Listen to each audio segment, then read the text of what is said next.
오늘 주신 하나님의 말씀은 전도서 11장 1절부터 10절까지입니다.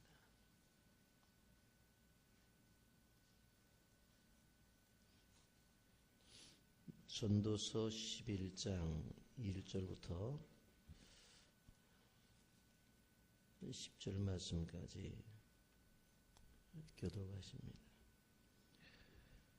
너는 네 떡을 물 위에 던지라. 여러 날 후에 도로 찾으리라.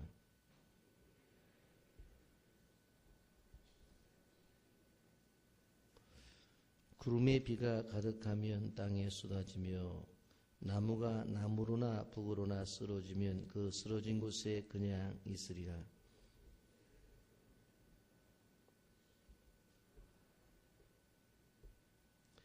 바람의 길이 어떠함과 아이벤 자의 대에서 뼈가 어떻게 자라난지를 내가 알지 못함 같이 만사를 성취하시는 하나님의 일을 내가 알지 못하느니라.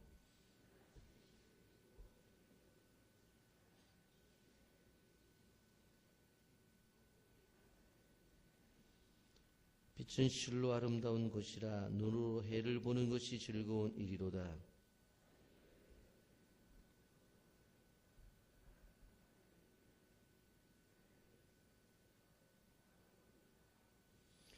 청년이여, 내 어린 때를 즐거워하며 내 청년의 날들을 마음에 기뻐하여 마음이 원하는 길들과 내 눈이 보는 대로 행하라. 그러나 하나님이 이 모든 일로 말미암아 너를 심판하실 줄 알라.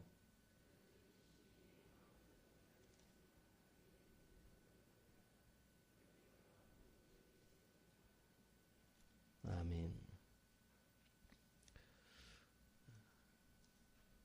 크리스마스의 이야기 중에 가장 유명한 것은 1843년도에 발표된 스크루지 이야기입니다.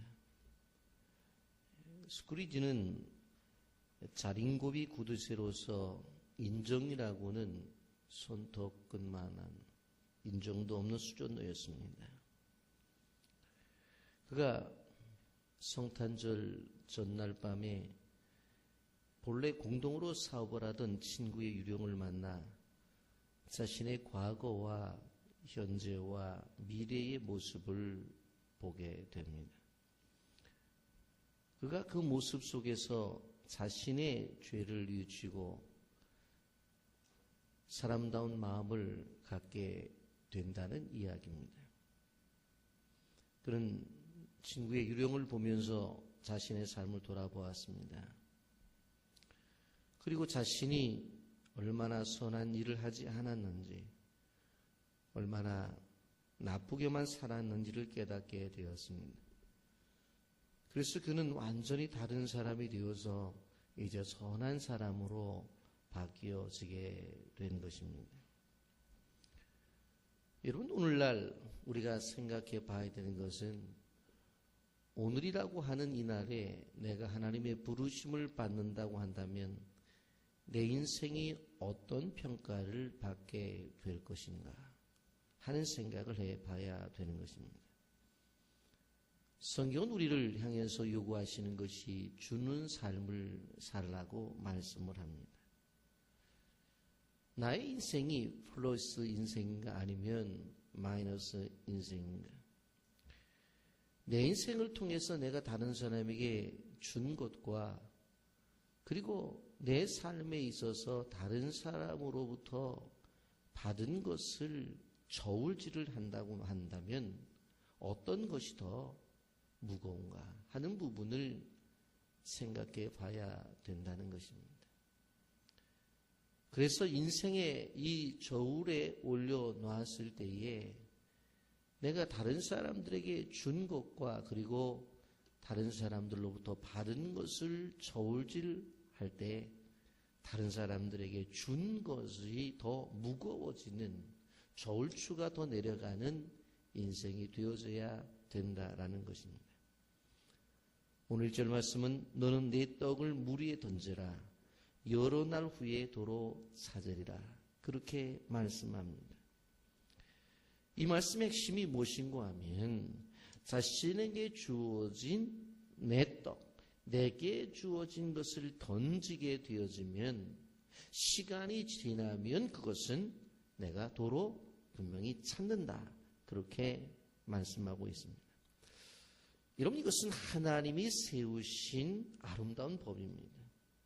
여러분, 이 땅 위에서 진정 하나님의 은혜를 받기를 원한다면 이 하나님이 세우신 아름다운 법칙을 따라 살아가야 된다고 하는 것입니다.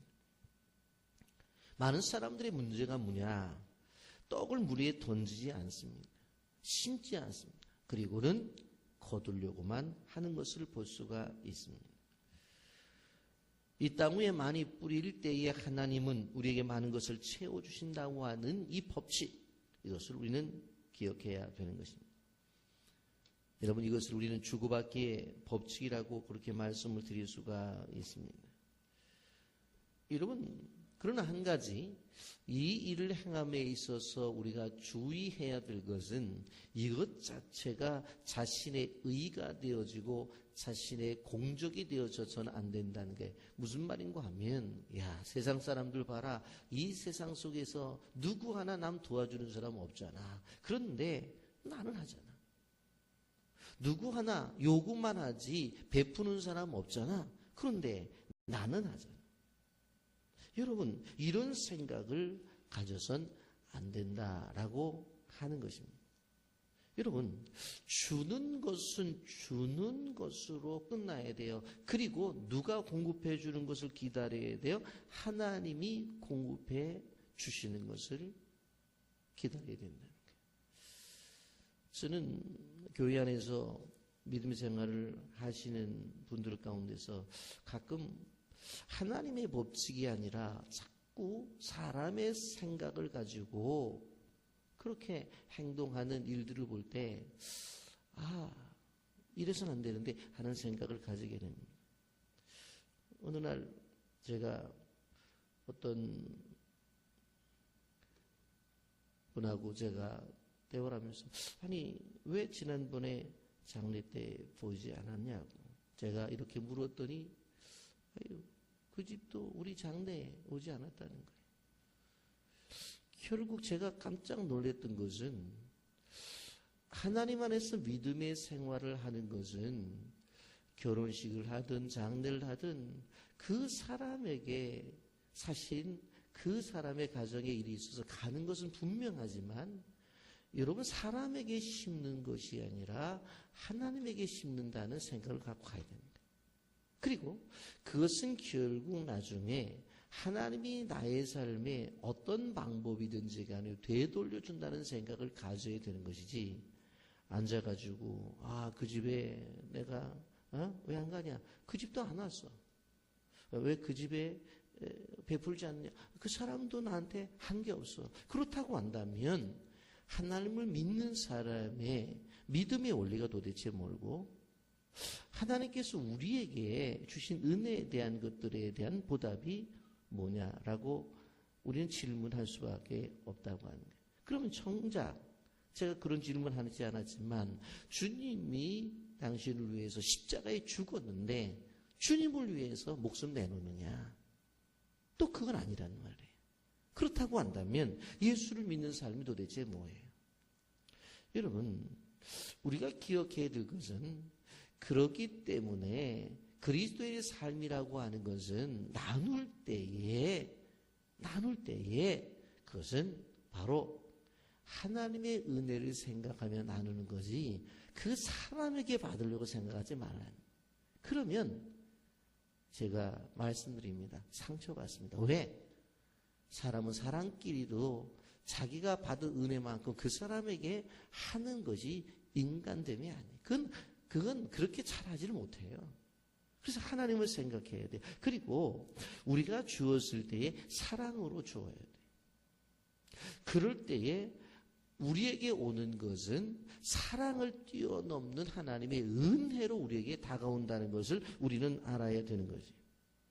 여러분, 제가 은혜로 받는다고 하는 것은, 은혜로 받는다는 것은 우리가 준 것보다도 더 많이, 우리가 준 것보다도 더 좋은 것들로 하나님이 주신다고 하는 것을 전제로 이야기하는 것입니다.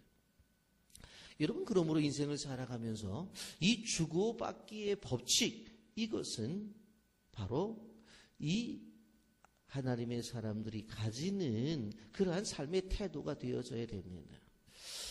여러분, 저도 그런 생각을 가져봐요. 왜?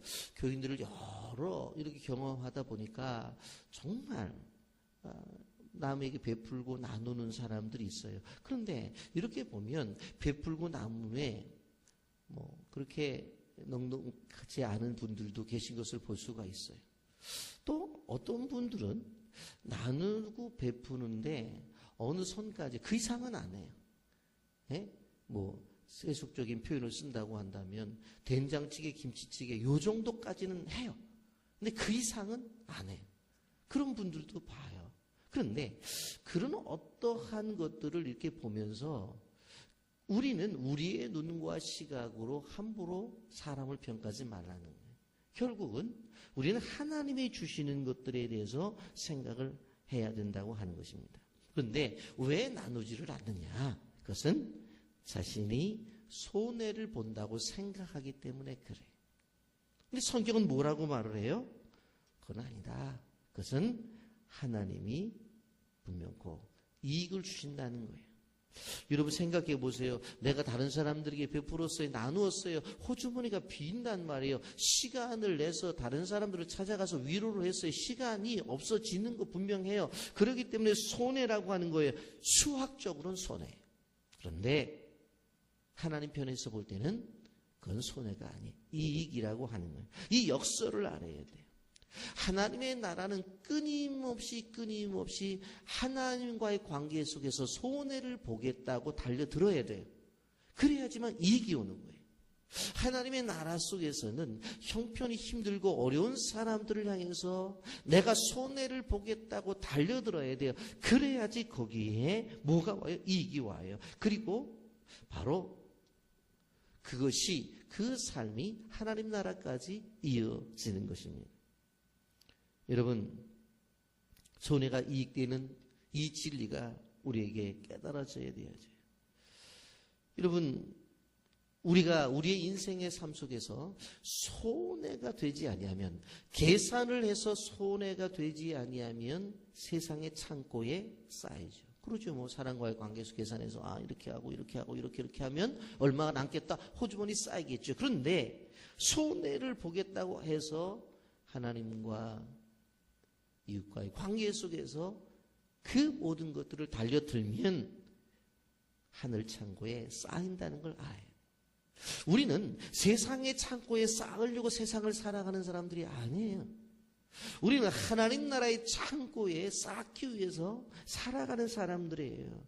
그래서 내가 살아가는 오늘의 삶 자체가 하늘에 쌓고, 내가 살아가는 오늘의 삶 자체가 천국의 풍성한 삶을 바로 준비하는 그러한 생활이 되어져야 된다고 하는 것입니다. 그러면서 오늘 2절 말씀에 보세요. 뭐라고 말씀합니까?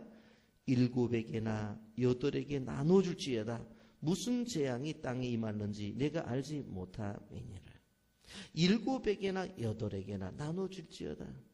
여러분, 한 사람에게만 나누는 것이 아니라 보다 많은 사람들에게, 여러 사람에게 나누라고 이렇게 말씀하고 있는 것을 보게 됩니다. 무슨 재앙이 땅에 임하는지 몰라요. 왜? 내가 나눠주고 싶어도 나눠줄 수 없는 상황이 될 수가 있고, 어떤 경우에는 내가 나눠주고 싶은 사람이, 그 사람이 받을 수 없는 상황이 될 수도 있다는 거예요. 여러 가지를 생각해 볼 수가 있잖아요. 그 사람이 어려워요. 그런데 내가 좀 있어요. 그래서 베풀어야 되는데 그때를 놓쳤어요. 그런데 시간이 보니까 그 사람이 나보다 훨씬 나은 삶을 사는 그러한 회복이 되었어요. 그럼 그때 갖다 줘도 이제는 필요 없다고. 아픈 사람이 있어요. 병원에 찾아가서 위로도 줘야 되는데 가야지. 그때 가야지. 조금 지나 보니까 더 펄펄해서 나왔어요. 이제 건강해, 집사님. 그럼 어떡할 거예요? 우리에게 주어진 기회가 있어요. 주어진 기회가. 저는 목회자로서 이 부분에 대해서 상당히 예민해져야 되고 예민해야 돼요. 왜?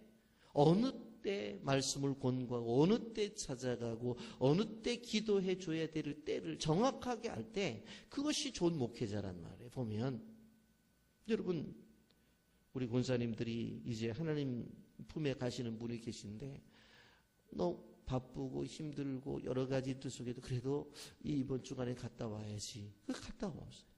근데 그 주간에 돌아가셨어요. 그러면 내 마음이 한편으로 이 세상을 떠난 부분에 대해서는 아픔이 있고 정말 슬픔이 있지만 한편으로 위로가 돼요. 왜? 그래도 마지막 때 가서 기도라도 해드렸습니다. 김일미 권사님도 가서 임종 예배를 드렸어요. 그러고 나서 그분이 돌아가셨어요. 만약 그렇지 않았다면 제 마음이 얼마나 마음이 또 아프겠어요. 여러분 우리가 기억해야 될 것이 무엇인가 하면 보다 많은 사람들을 향해서 나누라. 한두 사람이 아니라 여러 사람을 향해서 나누라. 어떤 사람은 사랑을 하되 자기 자식만 사랑하는 사람들이 있어요. 어떤 교회는 사랑을 하되 자기 교인만 사랑하는 교회가 있어요. 여러분 사랑이라고 하는 것은 그러한 자기 중심적인 치우친 이기주의적 사랑을 하면 그건 사랑이 아니에요. 그래서 진정한 사랑이라고 하는 것은 자기 자식을 뛰어넘어서 남의 자식도 생각해야 되는 것이고 교회는 자기 교인만 사랑하는 것이 아니라 이웃 교인도 생각해야 되는 거예요. 예? 그리고 더 나아가서 열방까지 사랑해야 되는 거예요. 여러분 솔로몬은 7사람이든 8사람이든 힘 닿는 데까지 삶의 문제와 혼란 속에서 우리가 해야 될 것은 무엇인가요? 나눔이라고 하는 것은 우리가 기억해야 돼요.